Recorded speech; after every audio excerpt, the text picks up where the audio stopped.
Hi, Ma'am Maria. Good Hi. morning. Mga regional lang, good morning. So, anong naisip mo ngayon, ma'am? Ayun nga, gusto ko, syempre, yung mas bata ako, dahil 60, che. Tapos ngayon, gusto ko lang na, ano bang maire-recommend mo sa hair ko? Sa una, ma'am, sa gupit muna tayo. Sa gupit. Gupit? Dapat bang gupitan siya? Kasi parang gusto ko may pika. Pikaboo? Oo, syempre. Saan natin ilalagay yung pika po Dito, pagka-inki? ma'am. Yan. Tsaka, yan lang, isa lang. Yan. Dito. Highlights din naman, ano? Highlights din yan, ma'am. Oo, Yan, highlights. mas marami lang. Pero mas eco yung Pinakita mo. oo, kaya ba siya ng eco?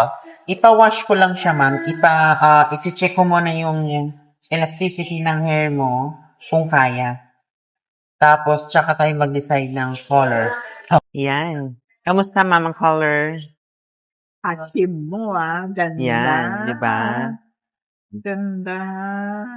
Oh. With peekaboo. Pink na peekaboo. Yeah, favorite Yeah. ng color ng anak ko. Saktong-sakto yung peekaboo natin, ma'am, sa lips mo. Sa lipstick. Sa lipstick. Oo, di ba? Fresh. Thank you. Ayan. Thank you so much. Tapos, yung alagaan mo to ng fora, ma'am.